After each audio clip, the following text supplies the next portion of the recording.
Nós vamos ouvir agora a pregação da palavra do Senhor. Inicialmente faremos algumas leituras. A primeira delas no Evangelho, segundo escreveu o apóstolo João, no capítulo de número 3. Vamos ler do versículo 16 até o versículo de número 21. Esta passagem do Evangelho de João relata aquilo que o Senhor Jesus Cristo pronunciou a respeito da sua missão enquanto estava conversando com Nicodemos. E nós vamos fazer essa leitura porque Jesus, ao expor a sua missão, ele fala sobre luz e fala sobre o viver na luz e viver nas trevas. Temos esse contexto que também vai aparecer no texto da pregação. Versículo 16. Porque Deus amou ao mundo de tal maneira que deu o seu Filho unigênito, para que todo o que nele crê não pereça, mas tenha a vida eterna. Porquanto Deus enviou o seu Filho ao mundo, não para que julgasse o mundo, mas para que o mundo fosse salvo por ele. Quem nele crê não é julgado. O que não crê já está julgado, porquanto não crê no nome do unigênito Filho de Deus. O julgamento é este, que a luz veio ao mundo, e os homens amaram mais as trevas do que a luz, porque as suas obras eram más. Pois todo aquele que pratica o mal aborrece a luz, e não se chega para a luz a fim de não serem arguidas as suas obras. Quem pratica a verdade aproxima-se da luz, a fim de que as suas obras sejam manifestas, porque feitas em Deus. Agora, nós vamos à primeira carta do apóstolo João, capítulo de número 1. Vamos ler em primeiro lugar os 4 primeiros versículos que foram o texto da pregação do último domingo. O que era desde o princípio, o que temos ouvido, o que temos visto com os nossos próprios olhos, o que contemplamos e as nossas mãos apalparam com respeito ao verbo da vida. E a vida se manifestou.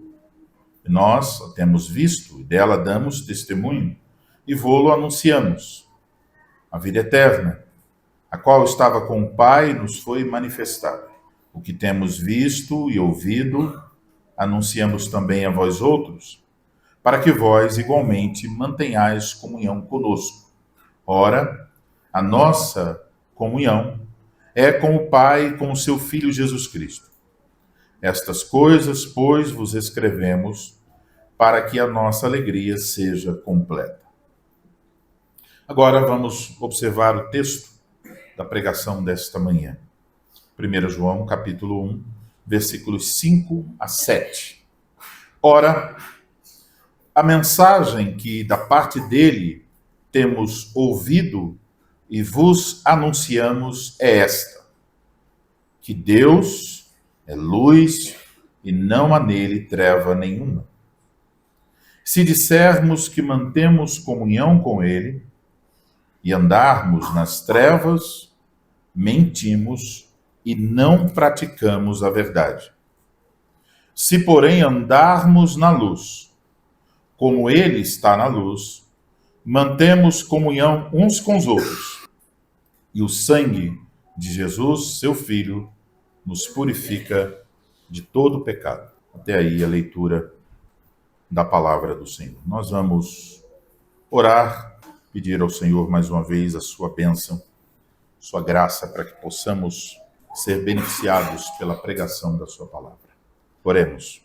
Ó Senhor Deus, Pai das luzes, primeiro e último, glorificado seja o teu santo nome.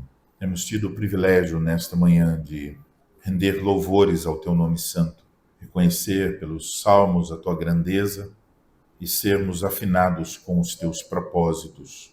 Ó Senhor, muito obrigado por esse privilégio, especialmente nessa manhã de cantar o Salmo 73b e sermos confrontados por verdades tão preciosas, a fim de não sermos enganados pelo nosso próprio coração.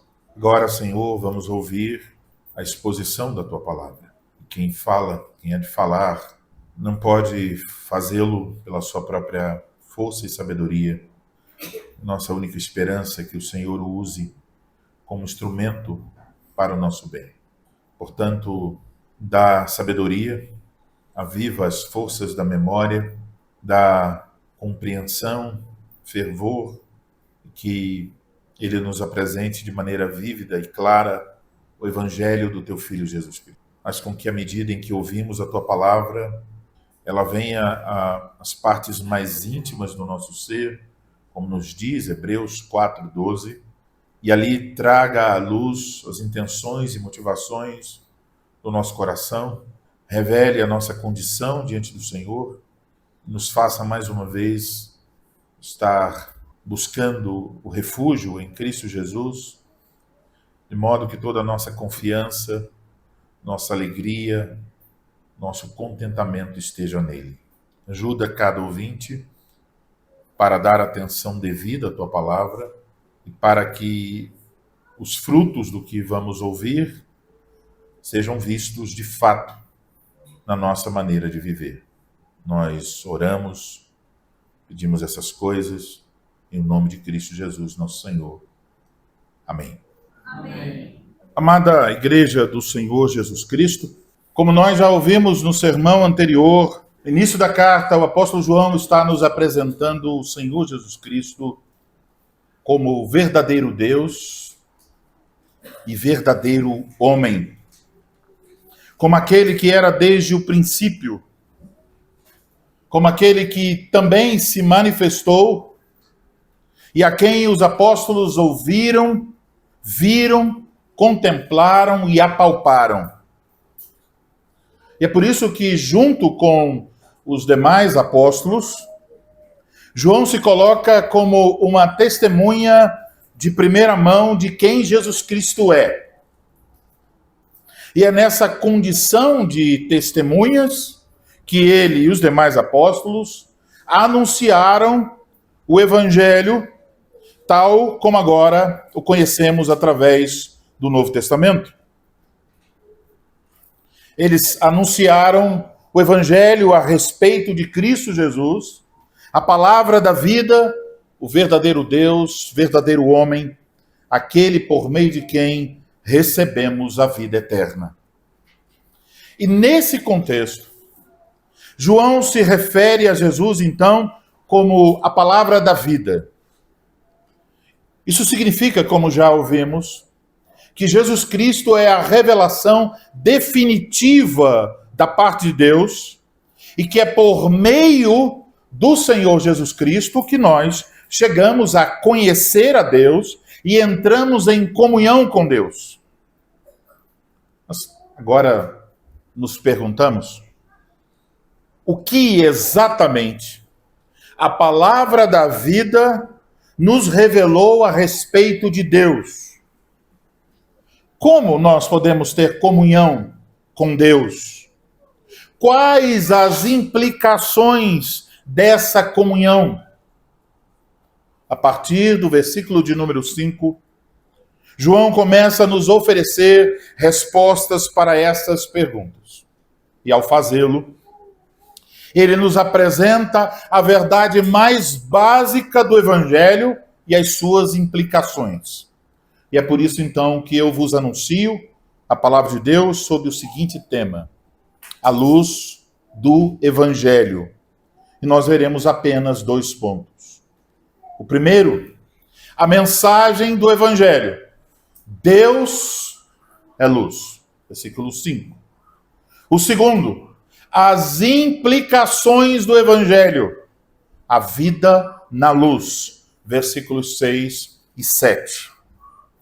Então, em primeiro lugar, vamos olhar com atenção para o versículo de número 5, a mensagem do Evangelho. Ora, a mensagem que da parte dele temos ouvido e vos anunciamos é esta: que Deus é luz e não há nele treva nenhuma. Chegando a esse versículo, versículo 5, devemos lembrar que nos 4 versículos iniciais, João utilizou por diversas vezes os verbos ouvir, ver, contemplar, apalpar com relação a Cristo, a palavra da vida. Veja o versículo de número 3, onde ele diz: o que temos visto e ouvido, anunciamos também a vós outros. Agora, no versículo 5, ele nos diz: ora, a mensagem que da parte dele temos ouvido e vos anunciamos é esta, que Deus é luz e não há nele treva nenhuma. A mensagem ouvida por João e pelos demais apóstolos diz respeito ao Evangelho. João nos diz que ele ouviu esta mensagem diretamente do próprio Senhor Jesus Cristo, a palavra da vida. Então, quando nós pensamos sobre isso e vamos procurar nos evangelhos, não vamos encontrar nos evangelhos um momento exato em que Jesus tenha falado aos discípulos: ei, se reúnam aqui, quero dizer algo a vocês, muito importante, Deus é luz e não há nele treva nenhuma. Não temos esse momento. Portanto, o que João nos apresenta é, antes de tudo, uma síntese do que ele aprendeu sobre Deus durante aquele tempo de cerca de 3 anos, nos quais ele ouviu, viu, contemplou e apalpou a palavra da vida. O que ele ouviu? O tempo do verbo ouvir, no texto grego, indica que depois de tantos e tantos anos que João ouviu esta mensagem de Jesus Cristo, essa mensagem ainda estava ressoando os ouvidos do apóstolo quando ele agora escreve a carta. João diz: eu ouvi isto de Cristo e agora estou anunciando a vocês. Em outras palavras, aqui está uma síntese, um resumo. Eis aqui o conteúdo do Evangelho. A mensagem que ouvimos direto da palavra da vida e anunciamos a vocês. Deus é luz e não há nele treva nenhuma. Aqui devemos nos perguntar o que está por trás dessas metáforas de luz e trevas. O que isso nos ensina sobre a natureza de Deus. No Antigo Testamento, ao fazer referência a Deus, a luz simboliza a comunicação de Deus, o que Deus revela, e simboliza o caráter de Deus, quem Deus é. Portanto, podemos dizer, Deus é luz, no sentido em que ele é perfeitamente puro, tanto intelectualmente, quer dizer, que nele não há nenhum erro, que nele está toda a verdade, mas também que ele é perfeitamente puro no que diz respeito aos aspectos morais. Não há mal nele. Ele é totalmente bom, ele é totalmente santo. E a dupla negativa no texto grego, quando diz, e não há nele treva nenhuma. Tem um não no começo e um não no final. Isso é para destacar que não há menor mancha, a menor mácula. Isso é para destacar a absoluta perfeição de Deus. É para dizer o tipo de luz que ele é. Ele é uma luz perfeita. Ele é perfeitamente santo e verdadeiro. Esta é a síntese desta metáfora. A verdade tem a ver com a pureza intelectual e a santidade com a pureza moral. Dizer que Deus é luz significa dizer que ele é completamente santo e perfeitamente verdadeiro. Talvez, ao ouvir essas palavras do apóstolo João, apresentadas aqui como a mensagem ouvida por ele, da própria palavra da vida, e proclamada agora por ele e os demais apóstolos, esta mensagem que é apresentada aqui como uma síntese do evangelho, você, ao ler isso, possa estranhar. Vamos pensar na seguinte situação. Alguém chegasse a você e dissesse assim: por favor, me apresente da maneira mais resumida possível o que é o evangelho. Provavelmente você não diria: Deus é luz e não há nele treva nenhuma. Isso não parece ser uma boa síntese do evangelho? E talvez se alguém dissesse a você: por favor, me apresente um resumo de todo o ensino de Jesus Cristo. Se você pegar tudo que Jesus ensinou, que encontramos nos 4 evangelhos, coloque isso em apenas uma sentença. Provavelmente também você não diria: Deus é luz e não há nele treva nenhuma. Então, como é que nós podemos ver essa afirmação, Deus é luz, como uma síntese do evangelho? Como? Entendendo o seguinte: que a afirmação Deus é luz, apesar de não ser o melhor dos resumos para o evangelho, é um excelente resumo a respeito da natureza de Deus. Essas palavras respondem a uma pergunta: quem é Deus? E a resposta vem: Deus é luz e não há nele treva nenhuma. A própria palavra da vida, o Senhor Jesus Cristo, ensinou aos discípulos apóstolos quem é Deus. E o resumo deste ensino precioso é: Deus é luz e não há nele treva nenhuma. Então agora vamos tentar entender o argumento do apóstolo João. Para entender o argumento do apóstolo João, você deve meditar sobre a centralidade de Deus. O evangelho que João ouviu e proclamou é, no final das contas, o evangelho de Deus. Portanto, o ponto de partida da pregação do evangelho é este: quem Deus é. Eis o que João está nos dizendo. O evangelho não começa conosco. O evangelho não é sobre nossas obras, sobre nossas necessidades, sobre nossos anseios, sobre nossos sonhos. O centro do evangelho não são os homens. O centro do evangelho é o próprio Deus. E se você não entender assim, você ainda não entendeu o que é o evangelho. Portanto, o ponto de partida da pregação do evangelho não é a necessidade humana, mas o caráter santo de Deus.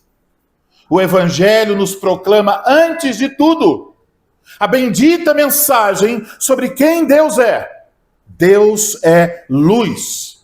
Ele é moral e intelectualmente puro. Ele aborrece o pecado e a mentira. Ele é santo e verdadeiro. A luz, significando a santidade e a verdade de Deus, revela então de maneira clara o nosso pecado. A luz de Deus revela a nossa impiedade. A impiedade das nossas palavras, dos nossos atos e dos nossos pensamentos. revela a corrupção da natureza humana, revela que tudo que nós merecemos por causa de quem somos é a condenação eterna. Em outras palavras, meus irmãos, o Evangelho nos coloca diante de Deus, que é luz, e ao fazê-lo revela quem realmente nós somos e do que realmente nós precisamos. Nossa maior necessidade não é de realização, não é de bem-estar, não é de prosperidade, de sucesso. A maior necessidade do ser humano é a de salvação. A maior necessidade de quem está em trevas, de quem está espiritualmente morto, de quem está em inimizade contra Deus, é receber o perdão dos pecados e a vida eterna em Cristo Jesus. Quando o Evangelho nos anuncia que Deus é luz, confronta a impiedade humana e revela que o homem precisa de Jesus Cristo. A luz de Deus revelada no Evangelho mostra que o único caminho para o homem em trevas, para ser reconciliado com Deus, é uma pessoa, Jesus Cristo, a palavra da vida. Então entendam o que acontece. Muitas pessoas, ao evangelizar, procuram responder à pergunta: quem é Deus? Dizendo: Deus é amor. E esta é uma afirmação verdadeira que nós também encontramos aqui nesta mesma carta. Capítulo 4, versículo 16. Mas eu quero chamar a atenção de vocês para um fato. A ordem apostólica. Em primeiro lugar, o apóstolo João nos diz: Deus é luz. Capítulo 1, versículo 5. E só depois ele nos diz: Deus é amor. Capítulo 4, versículo 16. E esta ordem é uma ordem lógica. O amor de Deus só pode ser devidamente apreciado e compreendido à luz da santidade e da verdade de Deus. Só quando você sabe quem Deus é, luz, e quem você é, trevas, você pode compreender o amor de Deus que tira o pecador das trevas e o conduz para a luz. Portanto, entender isso deve alterar a nossa forma de evangelizar. Primeiro, o evangelismo bíblico não começa com os homens e suas necessidades. Começa com o caráter santo e verdadeiro de Deus. Não começa com as reivindicações dos homens, mas as reivindicações de Deus. O evangelismo bíblico não começa dizendo Deus é amor. Começa antes de tudo dizendo Deus é luz. O verdadeiro evangelismo não começa dizendo o que a pessoa vai receber do amor de Deus. Mas antes apresenta um contraste entre quem Deus é e quem somos sem Ele. A verdadeira evangelização nos faz correr para o único abrigo seguro. Em verdadeiro arrependimento, nos faz correr para Jesus Cristo. Aqui então percebemos o perigo de muitas pregações.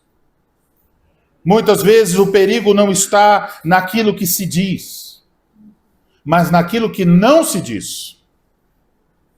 Quando uma pregação ou um ministério de pregação diz apenas que Deus é amor, isso é verdade. Mas não é toda a verdade. Porque quando a pessoa diz que Deus é amor e esconde que Deus é luz, ela não está pregando mais o evangelho bíblico. Ela está pregando um evangelho adulterado, no qual o pecador se vê como uma pessoa boa, não se vê como alguém miserável, carente da graça de Deus. Não é capaz de perceber as trevas que há em si mesmo. Ele vê Deus apenas como alguém que irá dar um empurrão para uma vida melhor. Observem que a compreensão que uma pessoa tem de Deus afeta a compreensão que ela tem a respeito de si mesma diante de Deus. Se o seu entendimento sobre a santidade de Deus é fraco, sua compreensão sobre os seus pecados também será fraca. Se você não vê Deus como luz, você nunca verá as trevas que há em si mesmo. Portanto, eu diria, meus irmãos, se vocês querem ser bons evangelistas, comecem por isso. Em obter precisão teológica a respeito de quem Deus é. Para responder corretamente a esta primeira pergunta: quem é Deus? E poder, a partir desse ponto de partida, pregar o evangelho a quem está em trevas. Agora, tendo visto que a mensagem do evangelho é esta: Deus é luz, versículo 5, devemos olhar para os versículos 6 e 7 e ver as implicações do evangelho, a vida na luz. Leiamos mais uma vez. Se dissermos que temos comunhão com ele e andarmos nas trevas, mentimos e não praticamos a verdade. Se, porém, andarmos na luz, como ele está na luz, mantemos comunhão uns com os outros, e o sangue de Jesus, seu Filho, nos purifica de todo o pecado. Então, observem, no versículo 5, o apóstolo afirmou que o cerne daquilo que ele ouviu, da palavra da vida, e que ele proclamou, a síntese do evangelho é: Deus é luz e não há nele treva nenhuma. Agora ele está pronto para mostrar nos versículos posteriores quais são as implicações éticas desta afirmação. Então é importante observar que do versículo 6 deste capítulo, capítulo 1, até o versículo 2 do capítulo 2, João está contrastando o ensino apostólico com o ensino dos hereges que estavam seduzindo os leitores destas epístolas. João faz esse contraste por meio de 5 sentenças condicionais. Você facilmente poderá achar em sua Bíblia. Observe qual é a primeira coisa no versículo 6, 7, 8 e 9. Até o versículo de número 10, na verdade. Versículo 6, C. Versículo 7, 8, 9, 10, C. Condicional. Todas essas cláusulas do 6 ao 10 são condicionais. Estão raciocinando da causa para o efeito. Está aí no início de cada um desses versículos o C, indicando que temos aí uma condicional. Mas há uma outra coisa a ser observada. É que dessas 5 cláusulas condicionais, 3 são negativas e 2 são positivas. As cláusulas negativas indicam o ensino falso. As positivas indicam a correção para o ensino falso.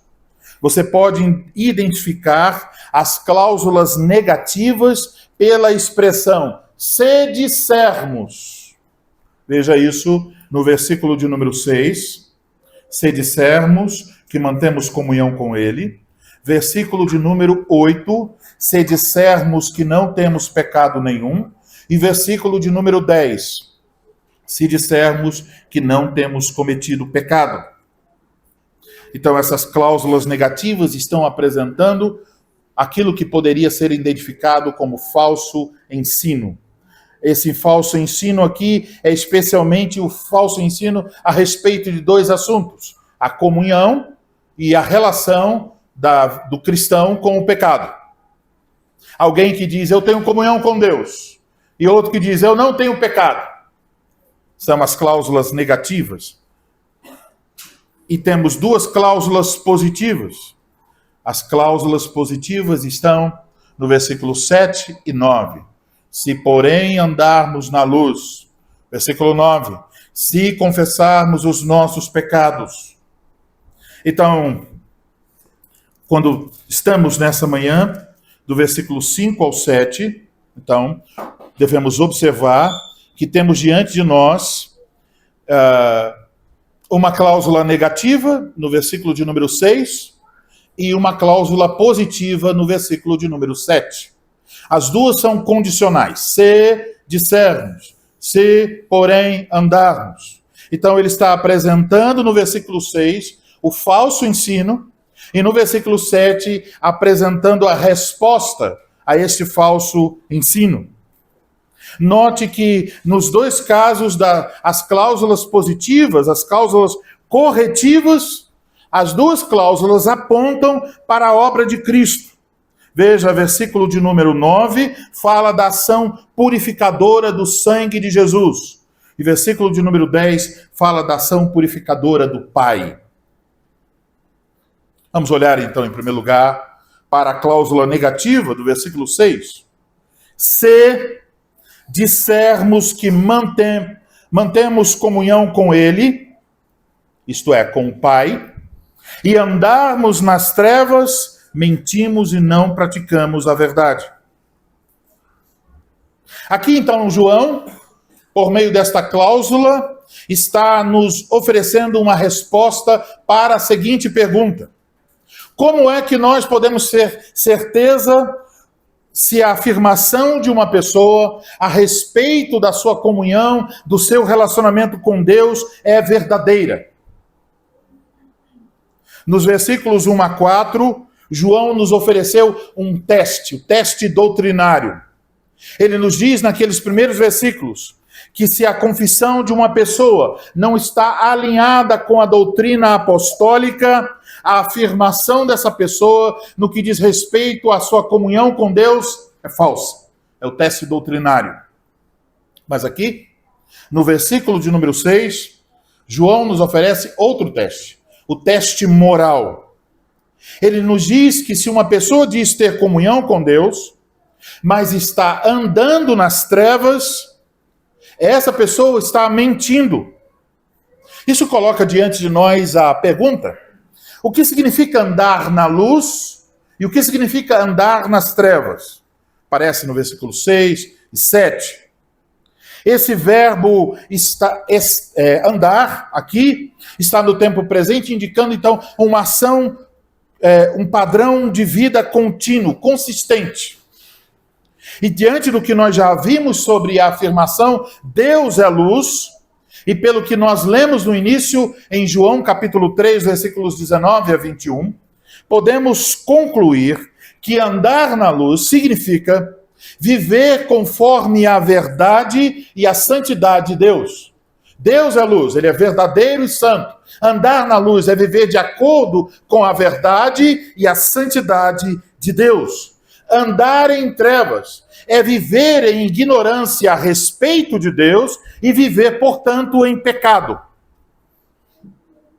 A imagem apresentada por João, então, no versículo 6, é de certa forma irônica. Temos alguém que diz ter comunhão com Deus, mas a doutrina e o comportamento desta pessoa contradizem essa afirmação. A ironia está no fato de que tal pessoa está orgulhosa.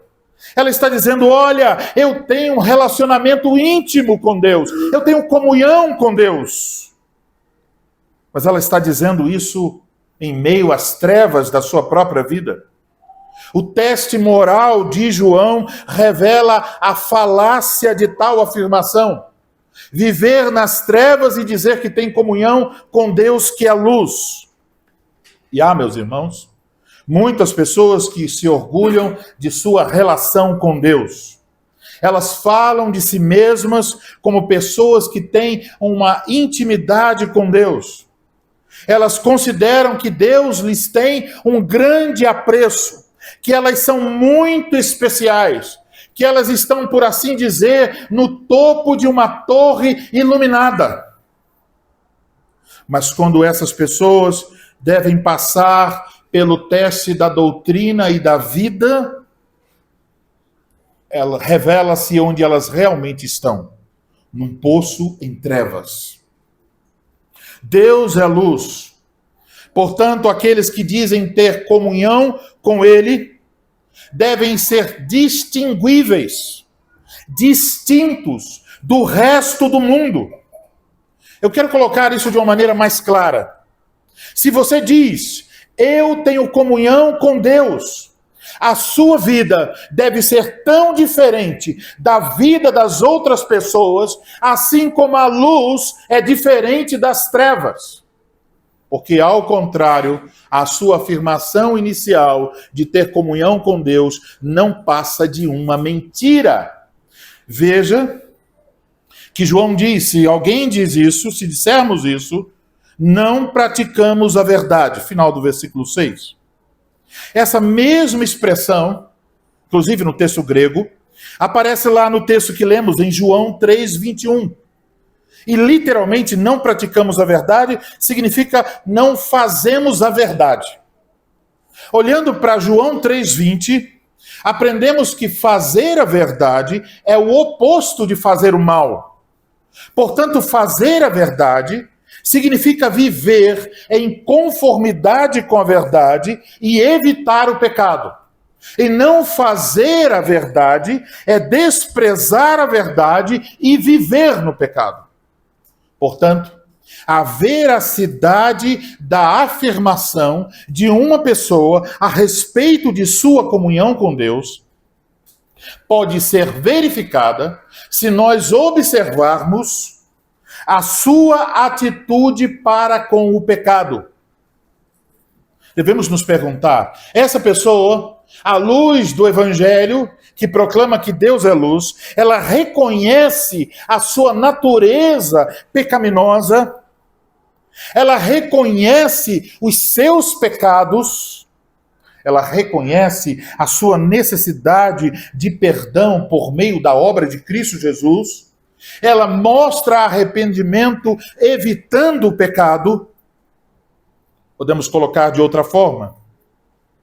Quando uma pessoa não reconhece o caráter santo e verdadeiro de Deus revelado no Evangelho, ela minimiza a seriedade de seus pecados.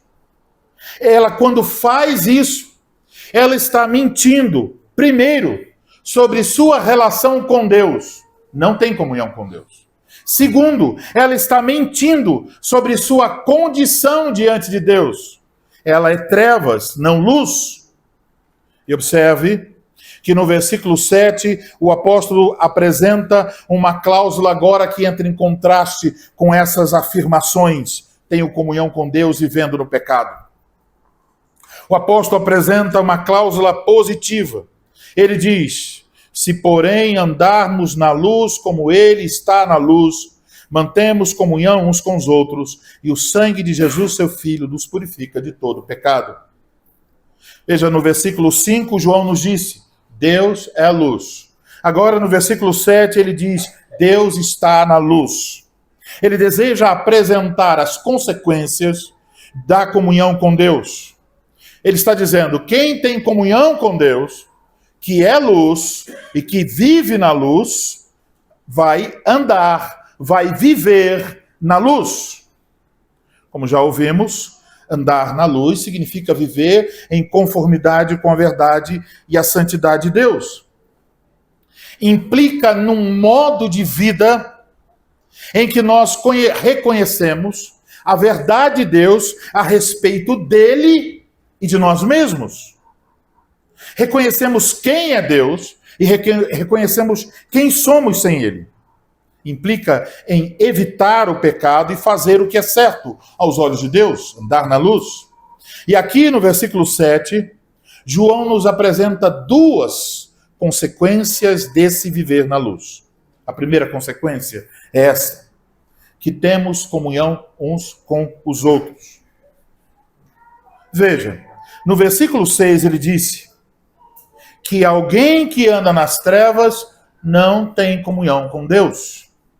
Versículo 6. Esperaríamos que agora, no 7, ele dissesse, quem anda na luz tem comunhão com Deus.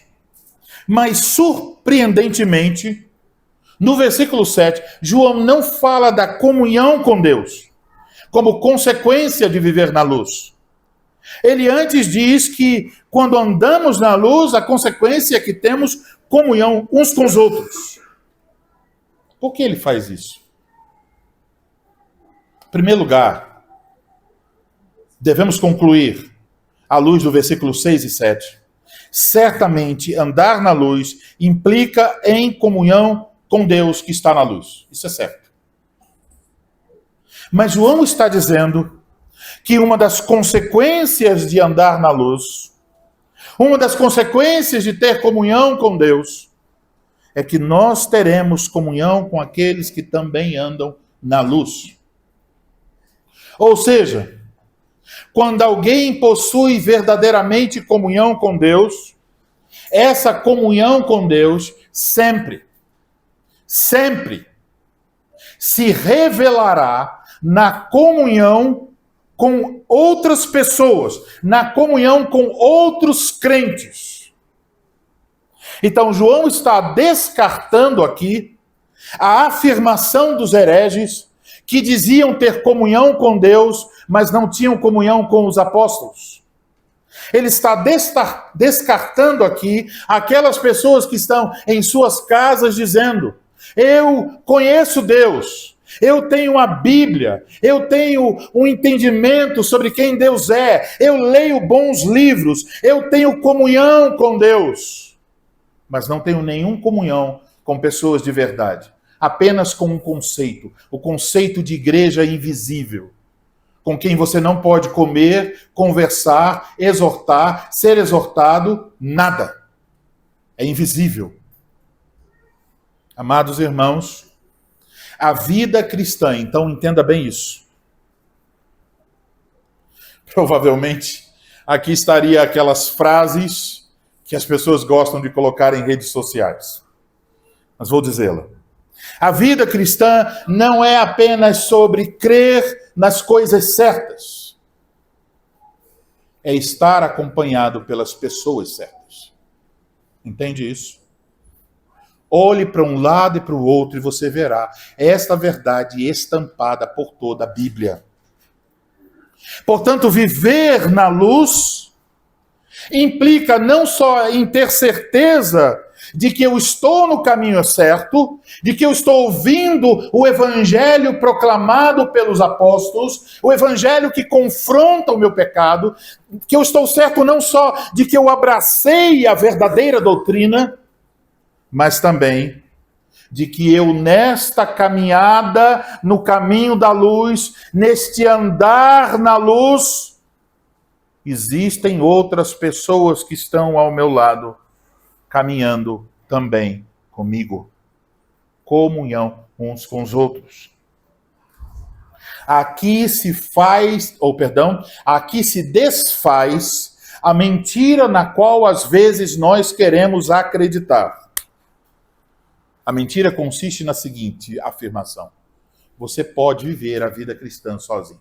Por vezes, nós agimos como se a única coisa que importasse fosse a doutrina que nós confessamos. Me parece que cristãos reformados têm essa inclinação perigosa de pensar: bom, se eu aprender a doutrina correta, se eu refinar ao máximo os meus pontos teológicos, se eu manter a minha relação com Deus através dos meus devocionais, tudo está bem. Eu posso até escolher uma igreja aonde eu vou. Eu vou ouvir a pregação fiel. Então eles estão atrás de pregadores fiéis. Alguns até, eu diria, estão atrás de bons pregadores. Eles querem pregadores que vão, assim, dar a eles um certo deleite intelectual e teológico. Mas esse tipo de abordagem leva as pessoas a um cristianismo individualista. Tudo o que você fica procurando é doutrina. Cuidado. Não basta estudar sobre Deus. Não basta saber que Deus é luz. Porque andar na luz na qual Deus está significa comunhão uns com os outros. Se for mentira, perdão, se você, melhor colocar assim, se você não tem comunhão com os outros, talvez seja mentira que você conhece que Deus é luz. O Espírito Santo está nos ensinando. Se você conhece a Deus, se você tem comunhão com Deus, há algo para o qual você será inevitavelmente atraído, incluído, inserido: a comunhão dos santos. E isso não é meramente um conceito teológico, mas uma verdade tangente. Você, se estiver em Cristo Jesus, salvo pela graça de Deus, vivendo na luz em comunhão com Deus, a consequência direta é que esta comunhão com Deus revelará imediatamente na forma como você tem comunhão com seus irmãos. E como já ouvimos, comunhão não se restringe a encontros, cafés e sucos. Ter comunhão significa ter relacionamentos. Significa amar com afetos entranháveis outros crentes. Significa compartilhar com eles nossas vidas. Fazê-los conhecer nossas alegrias e tristezas. Fazê-los experimentar nossos dons, recursos, conhecimento, serviço. Significa tê-los como parceiros no caminho da luz. E eu pergunto a vocês, vocês podem ver essa consequência de andar na luz em sua própria vida? Você sabe exatamente o que significa a comunhão dos santos? Sabe isso na prática? Isso é a primeira implicação de andar na luz. Mas a segunda e última é que a segunda consequência de viver na luz, final do versículo 7, é que o sangue de Jesus, seu Filho, nos purifica de todo pecado. Então, eis algo que é muito importante entender. Andar na luz não significa que nós alcançamos a perfeição. Não significa que nós não pecamos mais. Não é isso. Significa que nós temos comunhão com Deus, que é a luz. E que Deus em nossa vida e nós nele, a luz dele brilhando sobre nós, começa a revelar, a evidenciar os nossos pecados. Aqueles pecados aos quais nós queremos nos apegar. O nosso orgulho, a nossa cobiça. Viver na luz significa que você não esconde seus pecados, porque eles estão sendo revelados pela luz de Deus. Mas significa que você os confessa, que você busca purificação pelo sangue de Cristo, o Filho de Deus. E quando João fala do sangue de Jesus, ele está se referindo à morte violenta do nosso Senhor na cruz. Ele está dizendo que esta morte na qual Cristo derramou seu sangue é a fonte para a purificação dos nossos pecados. Ou seja, quando andamos na luz, a luz de Deus continua revelando o nosso pecado, o processo de santificação. Descobrimos a impiedade das nossas ações, a malignidade das nossas palavras, a corrupção dos nossos pensamentos. A luz de Deus nos revela que para termos comunhão com Ele, o Deus Santo e verdadeiro, E uns com os outros, nós precisamos de Jesus Cristo. Não há como ter comunhão sem o sangue de Jesus. E a razão disso é porque, mesmo depois de salvos, ainda estamos lutando contra o pecado. Foi por isso que, ao olhar para o capítulo 1, versículo de 1 a 4, na última pregação, um dos pontos era que a palavra da vida, o Senhor Jesus Cristo, é o fundamento da nossa comunhão. Não há comunhão sem o sangue dele. Por quê? Porque nossos pecados nos afastam de Deus. Os nossos pecados e os pecados das outras pessoas nos afastam uns dos outros. Destroem os nossos relacionamentos. Os nossos pecados nos fazem desacreditar das relações humanas. Você vai ouvir aos montes as pessoas dizerem com um certo orgulho em seus lábios: eu prefiro meus cães do que pessoas. Mas aqui está uma mensagem que vai na contramão de tudo isso. O Espírito Santo está dizendo que há uma base segura para nos relacionarmos. A obra de Cristo a nosso favor. O perdão que nós recebemos para os nossos pecados. Quando nós estamos tendo comunhão, ter comunhão, devemos admitir com seriedade: vamos nos ferir. Quanto mais próximos ficamos, a possibilidade de nos ferirmos é maior. Mas o Espírito Santo diz: calma, tem uma solução para os seus pecados. Tem uma solução para os pecados do seu irmão. Uma base sólida onde você pode estabelecer a comunhão com eles. O sangue de Jesus Cristo nos purifica de todos os nossos pecados. Deus, então, na sua bondade e misericórdia, com base na obra de Cristo, nos inclui na sua família. Ele nos diz: vocês são meus filhos. Ele nos diz: me chamem de pai. E o próprio Cristo se revela a nós e diz: vocês são meus irmãos. Somos da família de Deus. Temos comunhão com o Pai e com o seu Filho Jesus Cristo. Temos perdão completo de nossos pecados. Deus nos aceita.